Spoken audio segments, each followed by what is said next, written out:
ಓಂ ಸದ್ಗುರು ಶ್ರೀ ಶುದ್ಧ ಬ್ರಹ್ಮಣೇ ನಮಃ.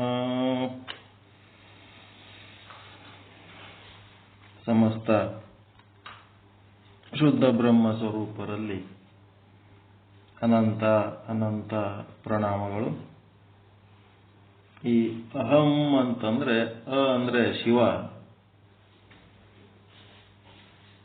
ಹಂ ಅಂತಂದ್ರೆ ಶಕ್ತಿ. ಇದೇನದಂದ್ರೆ ಕಾರಣ ವಸ್ತುವಾದ ನಮ್ಮ ಅಂತಃಕರಣ ಏನು ಅಹಂಕಾರ ಸ್ವರೂಪ ಅಂತಃಕರಣ ಏನದಲ್ಲ ಅದು ಕಾರ್ಯ ಆದ ಅಂತ ನಿನ್ನೆ ಹೇಳಿದರು. ಅದೇ ರೀತಿ ನಮ್ಮ ಕಂಬಿ ಗುರುಗಳು ನಾನು ಅಂತ ಹೇಳಕತ್ತಾರ. ನಾ ಅಂತಂದ್ರೆ ಯಾವ್ದಕ್ಕಂತೀರಿ? ನಾ ಅಂದ್ರೆ ಶಿವ, ನು ಅಂದ್ರೆ ಶಕ್ತಿ. ನಾನು ಅಂತಂದ್ರೆ ಶಿವಶಕ್ತಿ ಸಂಪುಟ. ಅದರಿಂದ ಮುಂದ ನನ್ನಿಂದ, ನನಗಾಗಿ, ನನ್ನಲ್ಲಿ, ನಾನೇ ಅಂತೇಳಿ ಏನು ಬರ್ತದಲ್ಲ ಅದೆಲ್ಲ ಅಹಂಕಾರ, ಅದು ಕಾರ್ಯ. ಇದು ಶಿವಶಕ್ತಿ ಸಂಪುಟ ನಾನು ಅನ್ನೋದೇನದಲ್ಲ ಕಾರಣ. ಈ ರೀತಿ ಮುಂದೆ ಹೋಗ್ಬೇಕು. ಈ ಅಹಂಕಾರದಿಂದ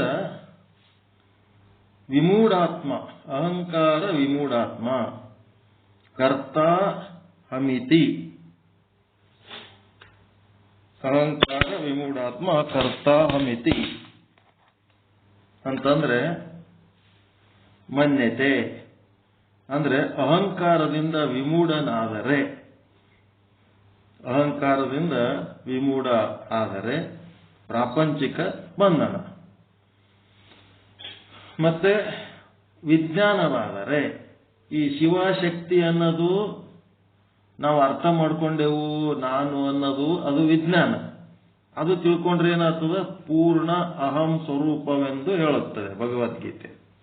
ಒಂದು ವೇಳೆ ಆ ಕಾರಣ ವಸ್ತುವನ್ನು ಮರೆತು ತಾನೇ, ನಾನೇ, ನನ್ನಿಂದ, ನನಗಾಗಿ, ನನ್ನಲ್ಲಿ, ನನ್ನದೇ ಅಂತ ಅನ್ಲಕತ್ತಿ ಬಿಡ್ತೀವಲ್ಲ, ಅದು ಏನದಂತಂದ್ರೆ ಶಿವಶಕ್ತಿಯನ್ನು ಮರೆತ ಅಹಂ, ಶಿವಶಕ್ತಿಯನ್ನು ಅರಿತ ಅಹಂ.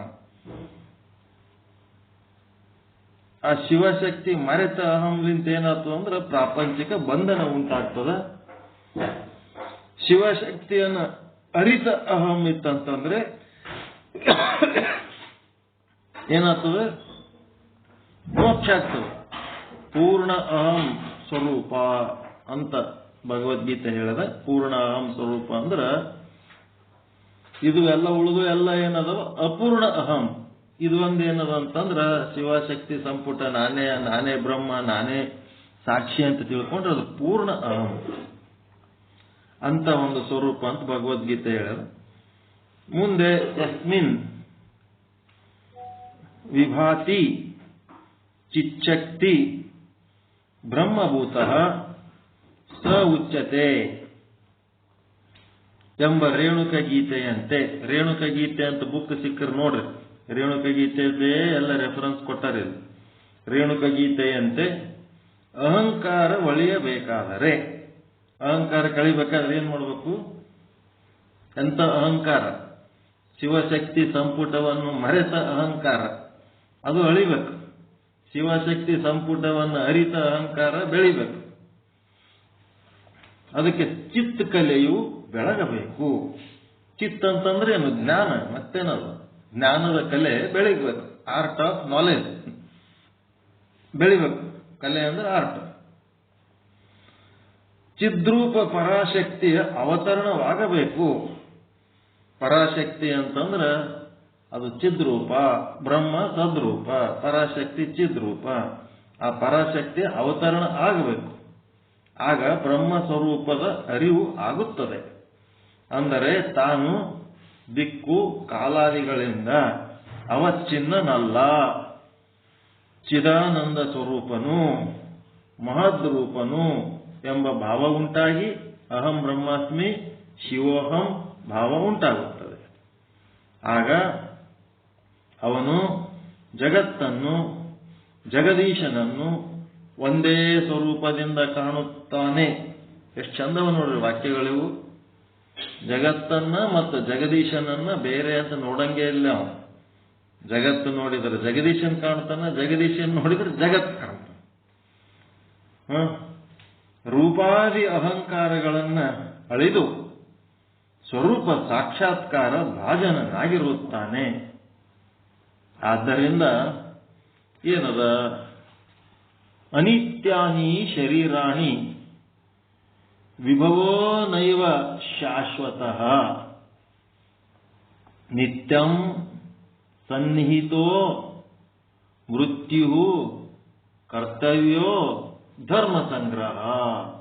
ಅಂದ್ರೆ ಈ ಶರೀರ ಕ್ಷಣಿಕವಾದದ್ದು, ಯಾವಾಗಿದು ಹೋಗ್ತದ ಗೊತ್ತಿಲ್ಲ. ಆದ್ದರಿಂದ ಕಾಯ ಶರೀರ ಮಡದಿ ಮಕ್ಕಳ ಮೇಲಿನ ವ್ಯಾಮೋಹವನ್ನ ದೂರ ಮಾಡಿಕೊಂಡು ಧರ್ಮವನ್ನು ಆಚರಿಸು ಅಂತ. ಅನಿತ್ಯಾನಿ ಶರೀರಾಣಿ ವಿಭವೋ ನೈವ ಶಾಶ್ವತಃ. ಈ ಶರೀರ ಅನಿತ್ಯ ಆದಪ್ಪ, ಇದು ಯಾವಾಗ ಹೋಗ್ತದ ಗೊತ್ತಿಲ್ಲ. ಅದು ಇರೋದ್ರಾಗೆ ಅದರದ್ದು ಉಪಯೋಗ ತೆಕ್ಕೋ. ಬರೀ ಹೆಂಡತಿ ಮಕ್ಕಳ ಮೇಲಿನ ವ್ಯಾಮೋಹ ಇಟ್ಕೊಂಡು ಅದರಾಗೆ ಸಂಸಾರದಾಗ ಮುಣಿಗಿ ಆಯುಷ್ಯ ವ್ಯರ್ಥ ಮಾಡ್ಕೋಬೇಡ. ಧರ್ಮವನ್ನು ಆಚರಿಸಿ ನಿನ್ನ ಮನುಷ್ಯ ಶರೀರ ತಗೊಂಡು ಬಂದಿದೆಲ್ಲ ಆ ಜನ್ಮದ್ದು ಸಾರ್ಥಕತೆ ಮಾಡ್ಕೋ ಅಂತ ಹೇಳಕತ್ತಾರ. ಅಹಿಂಸಾ ಸತ್ಯಮಸ್ತೇಯಂ ಬ್ರಹ್ಮಚರ್ಯ ಕ್ಷಮಾದಯ ದಾನಂ ಪೂಜಾ ಜಪೋ ಧ್ಯಾನಂ ಇತಿ ಧರ್ಮಸ್ಯ ಸಂಗ್ರಹ. ಈಗ ಇದೇನಿದು, ಇದಕ್ಕೂ ಅವರ ರೇಣುಕ ಗೀತೆನೆ ಅಂದರ. ಇದು ಶ್ಲೋಕ ಎಲ್ಲಿದರ ಇದು? ಅಹಿಂಸಾ ಏನ್ರಿ ಸಿದ್ಧಾಂತ ಶಿಖಾಮಣಿ ಶ್ಲೋಕ ಇದು. ಅಹಿಂಸಾ ಸತ್ಯಮಸ್ತೇಯಂ ಬ್ರಹ್ಮಚರ್ಯಂ ಕ್ಷಮಾ ದಯಾ ದಾನಂ ಪೂಜಾ ಜಪೋ ಧ್ಯಾನಂ ಇತಿ ಧರ್ಮಸ್ಯ ಸಂಗ್ರಹ. ಧರ್ಮ ಮಾರ್ಗದಲ್ಲಿ ನಡಿಬೇಕು. ಧರ್ಮ ಮಾರ್ಗದಲ್ಲಿ ನಡಿಬೇಕಂತಂದ್ರೆ ಏನದು ಧರ್ಮ ಮಾರ್ಗದಲ್ಲಿ ನಡೆಯೋದ ಅಂತಂದ್ರ ಯಾವ ಮಾರ್ಗ? ವೀರಶೈವ, ಲಿಂಗಾಯತ, ಹಿಂದೂ, ಜೈನ, ಬೌದ್ಧ ಇವು ಮಾರ್ಗ ಅಂದ್ರೆ ಇವು ಧರ್ಮ ಮಾರ್ಗ. ಇವೆಲ್ಲ ಏನದವ? ಗುಂಪುಗಾರಿಕೆ ಮಾರ್ಗ. ಇವೆಲ್ಲ ಟೀಮ್. ನಮ್ದು ಗುರುಗಳು ಬೇರೆ, ನಿಮ್ ಗುರುಗಳು ಬೇರೆ. ನಮ್ ಗ್ರಂಥ ಬೇರೆ, ನಿಮ್ ಗ್ರಂಥ ಬೇರೆ. ನಮ್ ದೇವರು ಬೇರೆ, ನಿಮ್ ದೇವರು ಬೇರೆ. ಎಲ್ಲ ಭೇದ ಭಾವ ಮಾಡಂತವು ಇವು. ಇಲ್ಲಿ ಏನದಂದ್ರ ಧರ್ಮ ಅಂದ್ರೆ ಎದಕ್ಕಂತ ಹೇಳ್ತಾರ ಸಿದ್ಧಾಂತ ಶಿಖಾಮಣಿ ಒಳಗೆ. ಇದಕ್ಕೂ ರೇಣುಕ ಗೀತೆನೆ ಅಂತಾರ. ಎಂಬ ರೇಣುಕ ಗೀತೆಯಂತೆ 10 ಐಟಮ್ ಅದಾವ ಇದ್ರೊಳಗ. ಒಂದನೇದ್ದೇನು?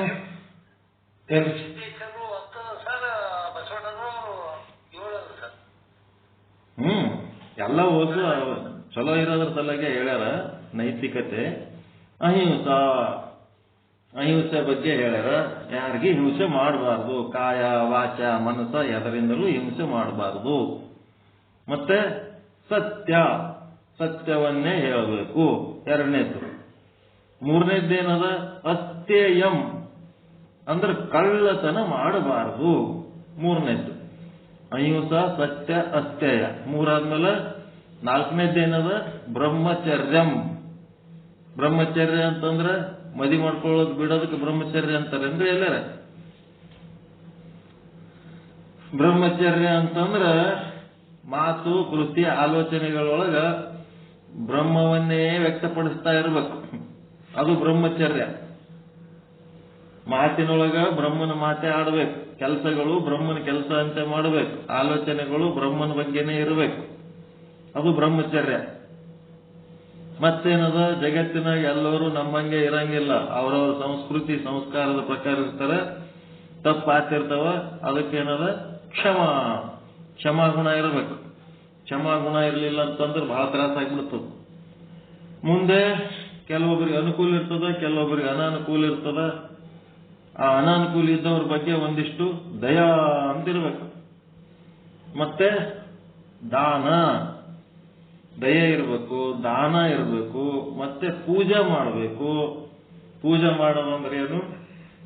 ನಂದೇನಿಲ್ಲಪ್ಪ, ಎಲ್ಲ ನಿಂದೆ, ನಂದೇನು ಇಲ್ಲ ಅಂತೇಳಿ ತಾನು ಸೊನ್ನೆ, ಅವನೇ ಎಲ್ಲ ಎಲ್ಲ ನಿಂದೆ ಅನ್ನೋದೇ ಪೂಜೆ. ಜಪ ಮಾಡಬೇಕು ಅಂದ್ರೆ ವಾಣಿ ಶುದ್ಧ ಆಗ್ತದೆ. ಒಂದು ಯಾವುದರ ಮಂತ್ರ ತಗೊಂಡು ಬಾಯಾಗದ ಅನ್ಕೋತಿರ್ಬೇಕು, ವಾಣಿ ಶುದ್ಧ ಆಗ್ತದೆ. ಧ್ಯಾನ ಅಂದ್ರೆ ಗುರು ವಚನಗಳು, ಶಾಸ್ತ್ರ ವಚನಗಳ ಬಗ್ಗೆ ವಿಚಾರ ಮಾಡಿ ಅರ್ಥ ಮಾಡಿಕೊಂಡು ಆ ಅರ್ಥದಲ್ಲಿಯೇ ನಾನು ಮಾತಾಡಬೇಕು, ಆ ಅರ್ಥದಲ್ಲಿಯೇ ನಾನು ವಿಚಾರಿಸಬೇಕು, ಆ ಅರ್ಥಕ್ಕೆ ತಕ್ಕಂತೆ ನಡಿಬೇಕು ಅನ್ನೋದೇ ಧ್ಯಾನ. ಇತಿ ಧರ್ಮಸ್ಥ ಸಂಗ್ರಹ. ಹಿಂಗ ಹತ್ತದ ಎಂಬ ರೇಣುಕ ಗೀತೆಯಂತೆ ಮೇಲಿನ ದಶವಿಧ ಧರ್ಮ ಸೂತ್ರಗಳನ್ನ ಶ್ರದ್ಧಾ ಭಕ್ತಿಗಳಿಂದ ಆಚರಿಸು. ಇನ್ನು ಮುಂದೆ ನಿನ್ನ ಪ್ರಜೆಗಳನ್ನು ನಿನ್ನ ಮಕ್ಕಳೆಂದು ಭಾವಿಸಿ ಅವರ ಸುಖ ಶಾಂತಿ ಸಹಬಾಳ್ವೆಗಾಗಿ ಶ್ರಮಿಸು. ರಾಜಧರ್ಮದ ಗುರಿಯೇ ಪ್ರಜಾಪಾಲನೆಯಾಗಿದೆ ಎಂದು ಬೋಧಿಸಿ ಹರಿಸಿದರು. ಯಾರಿಗೆ ಹರಿಸಿದ್ರಿದು? ಮೊದಲನೆಯ ವೀರಬಿಜ್ಜಳ, ಮಂಗಳವೇಡೆಯ ಮೊದಲನೆಯ ವೀರಬಿಜ್ಜಳ. ಅವನಿಗೆ ಯಾರು ಹರಿಸ್ತಾ ಇದ್ದಾರೆ, ಆಶೀರ್ವಾದ ಮಾಡ್ಲಿಕ್ಕತ್ತಾರಂದ್ರ ವಿಶ್ವಗುರು ಸ್ವಯಂ ಜ್ಯೋತಿ ಶ್ರೀ ಅಭಿನವ ರೇವಣ ಸಿದ್ಧರು, ಶಿವಾಚಾರ್ಯರು ಮಾಡಿ ಬೋಧಿಸಿದರು. ಗುರುಗಳ ದರ್ಶನ ಸ್ಪರ್ಶನ ಸದುಪದೇಶಗಳಿಂದ ಪುನೀತನಾದ ಬಿಜ್ಜಳನು ತನ್ನ ಮಂತ್ರಿಗಳನ್ನು, ಪುರ ಪ್ರಮುಖರನ್ನು, ಸಾಧು ಸಂತರನ್ನು ಆಹ್ವಾನಿಸಿ ಅವರಿಗೆಲ್ಲ ಶ್ರೀ ಜಗದ್ಗುರುಗಳು ಬೋಧಿಸಿದ ಧರ್ಮಸೂತ್ರಗಳನ್ನು ವಿವರಿಸಿ ಹೇಳಿ, ಪ್ರಜೆಗಳಿರ, ನಾನು ಈವರೆಗೂ ನಿಮಗೆಲ್ಲ ನಾನಾ ವಿಧವಾದ ಉಪಹತಿಗಳನ್ನು ಕೊಟ್ಟು ಪೀಡಿಸಿರುವೆನು. ಈಗ ಗುರುಪದೇಶದಿಂದ ರಾಜನಾದ ನನ್ನ ಕರ್ತವ್ಯವೇನೆಂಬುದರ ಅರಿವು ನನಗೆ ಮೂಡಿದೆ. ನನ್ನ ಭಂಡಾರವೆಲ್ಲ ನಿಮ್ಮದು, ನನ್ನದೆಂಬುದು ಏನೂ ಇಲ್ಲ. ಭಂಡಾರದ ಹಣವೆಲ್ಲ ನನ್ನ ಈ ರಾಜ್ಯದ ಪ್ರಜೆಗಳ ಸ್ವತ್ತು, ಅದರ ಮೇಲೆ ನಿಮಗೆಲ್ಲ ಸಮಾನ ಅಧಿಕಾರವಿದೆ ಎಂದು ಹೇಳಿ ಮಂತ್ರಿಯನ್ನು ಕರೆದು, ಎಲೈ ಮಂತ್ರಿವರ್ಯನೇ, ನಮ್ಮ ದೇಶಾದ್ಯಂತ ಸಂಚರಿಸಿ ಪ್ರಜೆಗಳ ಕುಂದು ಕೊರತೆಗಳೇನೆಂಬುದನ್ನು ಪರಿಶೀಲಿಸಿ ಅವುಗಳಿಗೆಲ್ಲ ಸೂಕ್ತ ಪರಿಹಾರ ಕ್ರಮಗಳಿಗೆ ತಕ್ಷಣವೇ ವ್ಯವಸ್ಥೆ ಮಾಡು.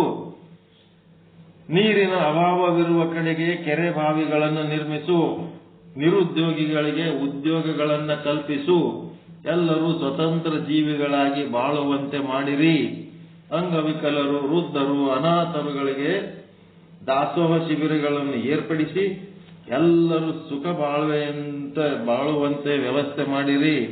ಪ್ರಜೆಗಳು ಸುಸಂಸ್ಕೃತರಾದರೆ ಮಾತ್ರ ಸಮಾಜ ಸುಧಾರಣೆಯಾಗುತ್ತದೆ.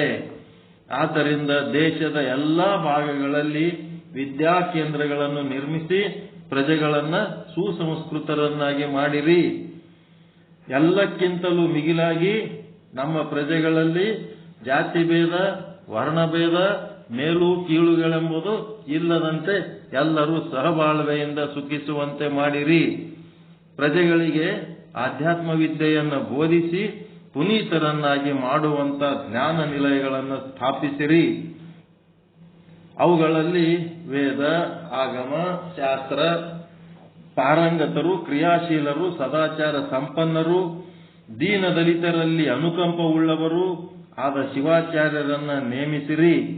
ಅಲ್ಲದೆ ಪುರುಷರಿಗೆ ಎಷ್ಟು ಮಾನ್ಯತೆ ಇದೆಯೋ ಅಷ್ಟೇ ಸ್ತ್ರೀಯರಿಗೂ ದೊರೆಯುವಂತೆ ಮಾಡಲು ಸ್ತ್ರೀ ಸಂಘಗಳನ್ನು ಸ್ಥಾಪಿಸಿ ಸ್ತ್ರೀಯರಿಗೆ ಧಾರ್ಮಿಕ ಹಾಗೂ ವೈಚಾರಿಕ ಪ್ರಜ್ಞೆ ಉಂಟಾಗುವಂತೆ ಮಾಡಿರಿ. ಈಗ ಸ್ತ್ರೀಯರು ಅನುಭವಿಸುತ್ತಿರುವ ಪಾರತಂತ್ರ್ಯವನ್ನು ಹೋಗಲಾಡಿಸಿ ಸ್ತ್ರೀಯರ ಸರ್ವತೋಮುಖವಾದ ಪ್ರಗತಿಗೆ ವ್ಯವಸ್ಥೆ ಮಾಡಿ ಈ ಎಲ್ಲಾ ಕಾರ್ಯಗಳಿಗೂ ದೇಶದ ಮುಖಂಡರ ಏನ್ ಮಾಡಬೇಕು?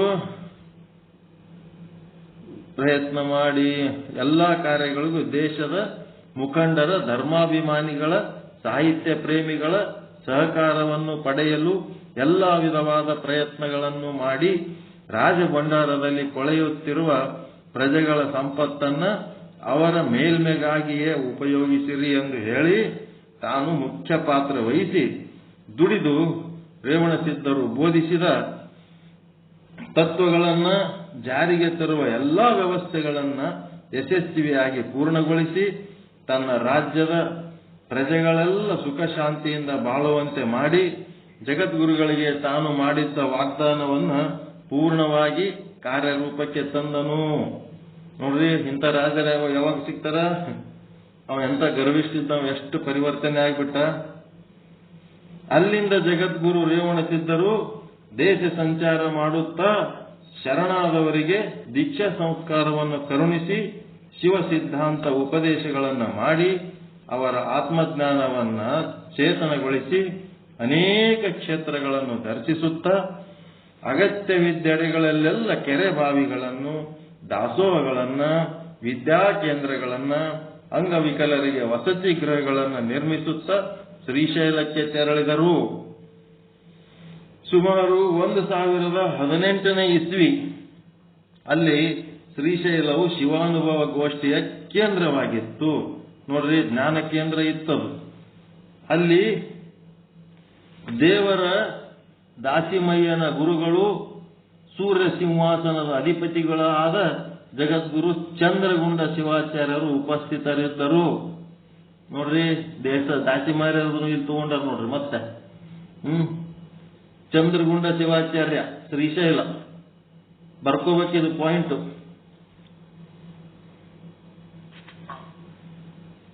ಒಂದು 1018ನೇ ಇಸ್ವಿ ಒಳಗ ಶ್ರೀಶೈಲ ಶಿವಾನುಭವ ಗೋಷ್ಠಿಯ ಕೇಂದ್ರವಾಗಿತ್ತು.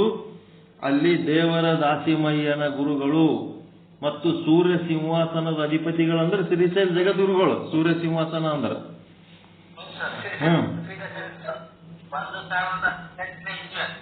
1018ರಿಂದ 35ನೇ ಇಸ್ವಿ ತನ ಅವ್ರದಿತ್ತಂತ ನೋಡ್ರಿ ಅಲ್ಲಿ ಪೀರಿಯಡ್. 1018ರಿಂದ 1035, ಒಂದು 18 ವರ್ಷ.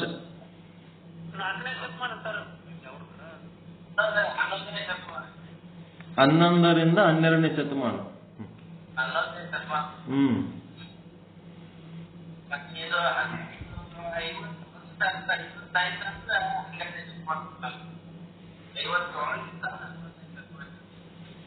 ಚಂದ್ರಗುಂಡ ಶಿವಾಚಾರ್ಯ ಅಂತ ನೋಡ್ರಿ, ಜಗದ್ಗುರು ಚಂದ್ರಗುಂಡ ಶಿವಾಚಾರ್ಯರು ಉಪಸ್ಥಿತರಿದ್ದರು. ದೇವರ ದಾಸಿಮಯ್ಯನ ಗುರುಗಳು ಶ್ರೀಶೈಲ ಜಗದ್ಗುರುಗಳಿದ್ರು. ಚಂದ್ರಗುಂಡ ಬಂದದಲ್ರಿ. ಶ್ರೀ ರೇವಣಸಿದ್ಧರು ಜಗದ್ಗುರುಗಳ ದರ್ಶನ ಮಾಡಿ ಅವರ ಆತಿಥ್ಯವನ್ನ ಸ್ವೀಕರಿಸಿ ಕೆಲ ದಿನ ಶಿವಯೋಗದ ನಂತರ ಶಿವಯೋಗ ಆನಂದದಲ್ಲಿ ಇದ್ದು ನಂತರ ಮುಂದೆ ಪ್ರಯಾಣ ಮಾಡಿ ಸಿದ್ಧರ ಬೆಟ್ಟ, ಸಿದ್ಧಗಂಗೆ, ರೇವಣಸಿದ್ಧರ ಬೆಟ್ಟ, ಶಿವಗಂಗೆ ಮುಂತಾದ ಕ್ಷೇತ್ರಗಳಲ್ಲಿ ತಂಗಿ ಅನುಷ್ಠಾನ ಮಾಡಿದರು. ಶ್ರೀ ರೇವಣಸಿದ್ಧರು ಶಿವಗಂಗೆಯಲ್ಲಿ ತಂಗಿದಾಗಲೇ ಆ ಬೆಟ್ಟದ ಮೇಲಿನ ಜಲಸ್ತಂಭ, ಅಗ್ನಿಸ್ತಂಭಗಳನ್ನು ಸ್ಥಾಪಿಸಿದರೆಂದು ಪ್ರತೀತಿ ಇದೆ. ನಂತರ ಜಗದ್ಗುರುಗಳು ಕೊಲ್ಲಾಪುರದ ಕಡೆಗೆ ಪ್ರಯಾಣ ಬೆಳೆಸಿದರು. ಈ ಸಿದ್ಧಗಂಗಾ ಕಡೆಲ್ಲ ಬಂದು ಮುಂದೆ ಎಲ್ಲಿಗೆ ಬಂದ್ರಪ್ಪ ಅಂತಂದ್ರೆ ಕೊಲ್ಲಾಪುರಕ್ಕೆ ಬಂದ್ರಂತೆ. ಮುಂದೆ ಕೊಲ್ಲಾಪುರದೊಳಗೆ ಏನ್ ಮಾಡ್ತಾರೆ? ಗೋರಕ್ಷಣ, ಗರ್ವಭಂಗ, ಲಿಂಗ ದೀಕ್ಷೆ, ತತ್ವೋಪದೇಶ, ಅದನ್ನು ಮತ್ತೆ ನಾಳೆ ಹೇಳೋಣ.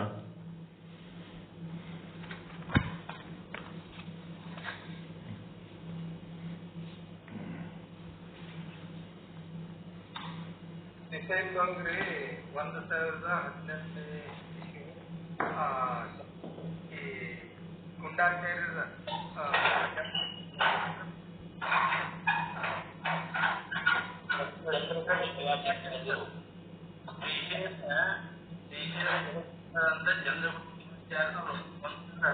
ಜಗದ್ಗುರುಗಳಿದ್ದಾರೆ ಅವ್ರು ಆ ಟೈಮ್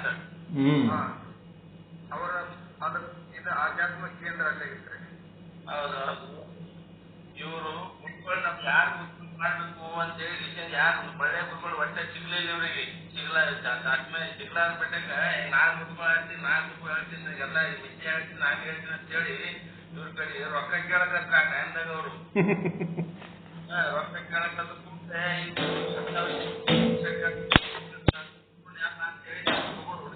ನೋಡ್ರಿ ಅವ್ರಿಗೊಬ್ರು ಯಾರು ಹೇಳ್ತಾರೆ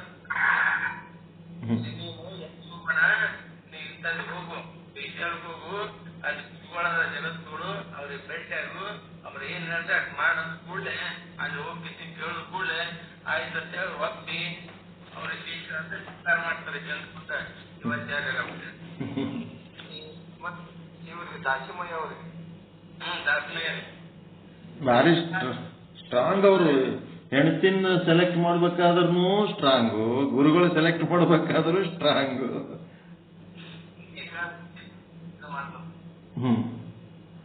ಅದ್ಭುತ ದಾಸಿ ಮಾರ್ರೆ.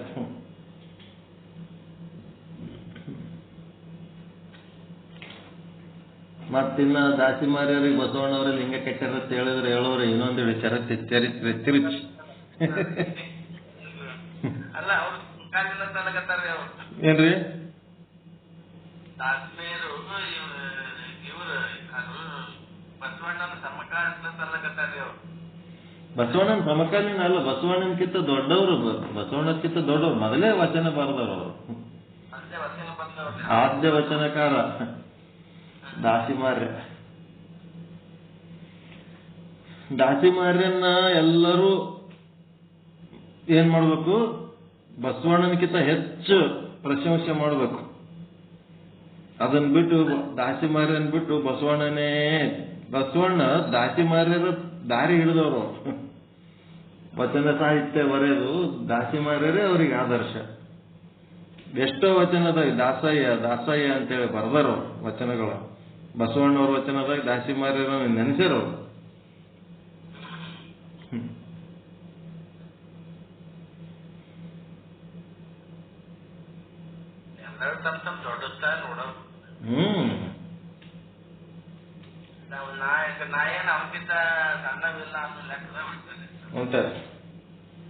ನಮಗ ಒಂದ್ ಕಾಲಕ್ಕೆ ಹಿಂಗೆ ಹಿಡಿದಿತ್ರಿ ಹುಚ್ಚ, ಬರೇ ಬಸವಣ್ಣ ಬಸವಣ್ಣ ಬಸವಣ್ಣ ಬಸವಣ್ಣ ಬಸವಣ್ಣನ ವಚನಗಳು ಹೇಳಿದ ಕೂಡಲೇ ಇಲ್ಲಿ ಕ್ರೇನ್ ಏಜೆನ್ಸಿ ನರಸಿಂಹಯ್ಯ ಶೆಟ್ಟಿ ಅಂತಿದ್ರು.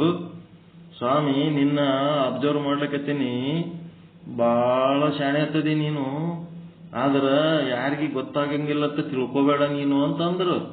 ನಾ ಏನ್ ಮಾಡೀನ್ರಿ ಅಂತಂದೆ. 770 ಮಂದಿ ಶರಣರದರ, ಬ್ಯಾರೆ ಶರಣರದು ಒಂದ್ ಹೆಸರು ತಗೊಳಂಗಿಲ್ಲ, ಒಂದ್ ಹೆಸರಿನ ವಚನ ಹೇಳಲ್ಲ, ಬರೀ ಬಸವಣ್ಣನ ವಚನ ಹೇಳ್ತೀವಿ. ನಮ್ಮಲ್ಲಿ ಬಂದು ಕೂತ್ರ ಬ್ಯಾರೆ ಜಾಸ್ತಿಯವ್ರು ಯಾರು ಸಿಕ್ಕಿಲ್ಲ ನಿನಗೆ ವಚನ ಬರೆದವ್ರು. ನಾ ಏನೋ ದೊಡ್ಡ ಅಪರಾಧ ಮಾಡೀನಿ ಅನ್ನಂಗ ಬೈದ್ಬಿಟ್ರ ಕುಂದಿರ್ಸಿ. ಬಸವಣ್ಣನ ವಚನ ಒಂದು ಬುಕ್ ಗಟ್ಟಿಯಾಗಿ ಇಟ್ಕೊಂಡಿರಿ, ವಚನ ಸಂಪುಟ ಎಲ್ಲ ಇಟ್ಕೊಂಡಿರಿ, 1000 ಗಟ್ಟಲೆ ರೊಕ್ಕ ಕೊಟ್ಟು ಬೇರೆ ಸಂಪುಟನೇ ಮುಟ್ಟಿಲ್ಲ, ಬರೇ ಬಸವಣ್ಣನ ವಚನ ಹೇಳ್ತಿದ್ರಿ. ಬೇರೆ ವಚನ ಹೇಳಿದವ್ರು ವಚನಕಾರರು ಹೆಣ್ಮಕ್ಳು ಬರ್ದಾರ, ಗಣಮಕ್ಳು ಬರ್ದಾರ, ಅವ್ರದ್ದು ಒಂದೂ ನೀ ಏನು ಹೇಳಂಗಿಲ್ಲ. ನಾನು ಅಬ್ಸರ್ವ್ ಮಾಡ್ಲಕತ್ತೀನಿ, ಇವತ್ತರೆ ನಾಳೆ ಬೇರೆ ಏನಾರ ಹೇಳ್ತಾನೆ, ಮತ್ತೆ ಬರೋನು ಬಸವಣ್ಣನ ಸುದ್ದಿನೇ ತೆಗಿತೀವಿ, ಬರೋನ ಬಸವಣ್ಣನ ಸುದ್ದಿನೇ ತೆಗಿತೀವಿ.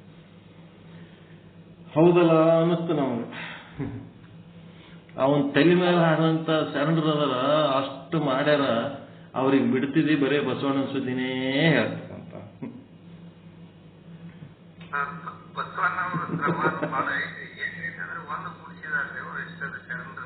ಮತ್ತೆ ಬಸವಣ್ಣವ್ರು ಮಾಡಿದ್ದು ಮೇಟಿ ಊಟ ಇದ್ದಂಗ, ಉಳಿದವರೆಲ್ಲ ಅದ್ರ ಸುತ್ತ ಎತ್ತುಗಳಿದ್ದಂಗೆ ತಿರ್ಗೇಳಕ್ಕೆ.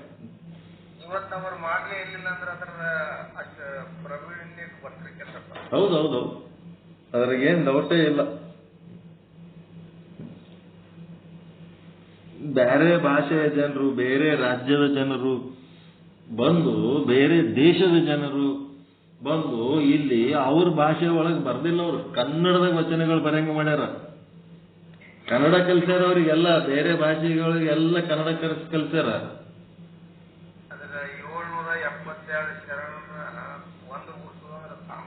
ಸಾಮಾನ್ಯ ಕೆಲಸ ಅಲ್ರಿ, ಎಲ್ಲರೂ ಟಾಪರ್ಸ್. ಅವ್ರೆಲ್ಲ ಒಬ್ಬರಿಗಿನ ಒಬ್ಬರು ಟಾಪರ್ಸ್ ಇದ್ರು, 770 ಮಂದಿ.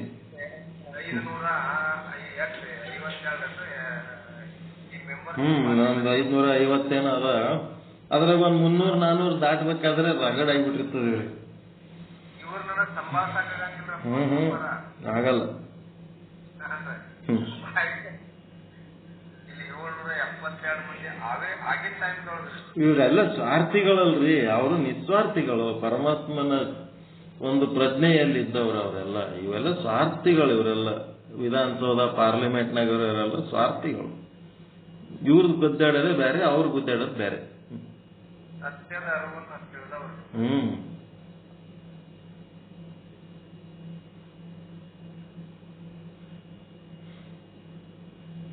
ಓಕೆ. ಪರಮಾನಂದ ಪ್ರಾಪ್ತಿ ಭವ, ಸರ್ವ ದುಃಖ ನಿವೃತ್ತಿ ಭವ, ಇಷ್ಟಾರ್ಥ ಸಿದ್ಧಿರಸ್ತು, ಯಶಸ್ವಿ ಭವ, ಯಶಸ್ವಿ ಭವ. ಓಂ ಶಾಂತಿ ಶಾಂತಿ ಶಾಂತಿ. ಎಲ್ಲರಿಗೂ ಶರಣ ಶರಣ, ಎಲ್ಲರಿಗೂ ಶರಣ ಶರಣ. ಜೈ ಶುದ್ಧ.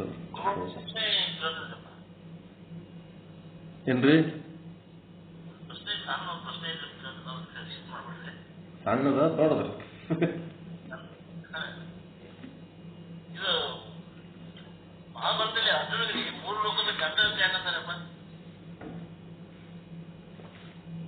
ಮಹಾಭಾರತದಾಗ ಅರ್ಜುನಿಗೆ 3 ಲೋಕದ ಗಂಡ ಅಂತ ಯಾಕೆ ಅಂತಾರ? 3 ಲೋಕ ಅಂದ್ರೆ ಯಾವು?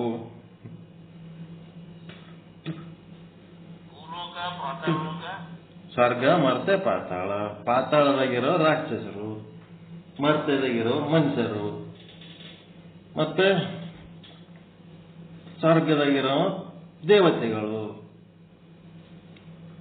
ಇವರೆಲ್ಲರಿಗೂ ಅವನೇನವನ ಅರ್ಜುನ ಇವರು ಎಲ್ಲರದು ರೆಪ್ರೆಸೆಂಟೇಟಿವ್. ಪರಮಾತ್ಮನ ವಿಚಾರ ಕೇಳೋದಕ್ಕ ಇವರೆಲ್ಲರದು ರೆಪ್ರೆಸೆಂಟೇಟಿವ್. 3 ಲೋಕದ ರೆಪ್ರೆಸೆಂಟೇಟಿವ್, ಪ್ರತಿನಿಧಿ.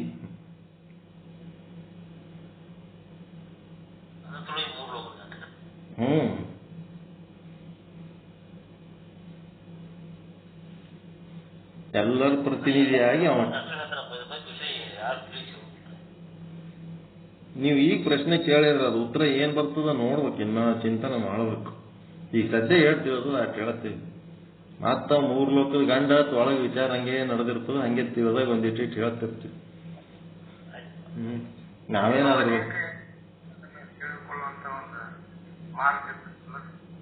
ಅದು ಏನಕ್ಕಿರ್ಲಕ್ಕ, ಅದಿರ್ಲಕ್ಕ ನೀವು ಸಿಟ್ಟಿಗೆ ಬರ್ಬೇಡ ಯಾಕೆ ಹೇಳಿದ್ರಿ ನನಗೆ ಆ ಮಾತು ಬಂದತಿ. ಇದೇನಿದು ಯಾವ ಗಂಡಿಗೆ?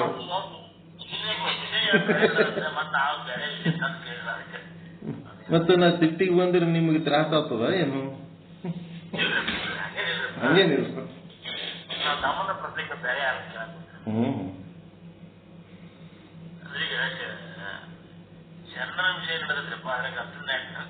ವಿಷಯಾಂತರ ಆಯ್ತದ ಅಂತ.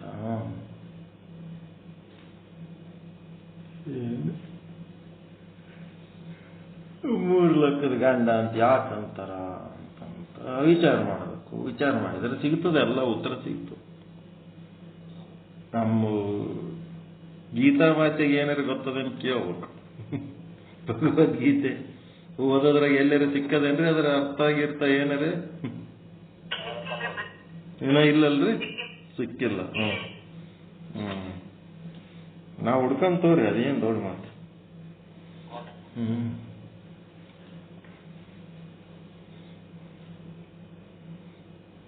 ಪರಮಾಚಾರ್ಯನ ಬಳಿ ಬಂದಾಗ ಅದಕ್ಕೆ ಗೊತ್ತಿಲ್ಲ ಅಂದ್ರೂ ಅದ ಕುಡಿ ಕೇಳ್ಬೇಕಾಗ್ತದೆ. ನನಗೆ ಗೊತ್ತಿಲ್ಲ ಅಂತಂದ್ರೆ ಗುರು ಅಂತಾರೆ, ನನಗೆ ಅಂತಾರ.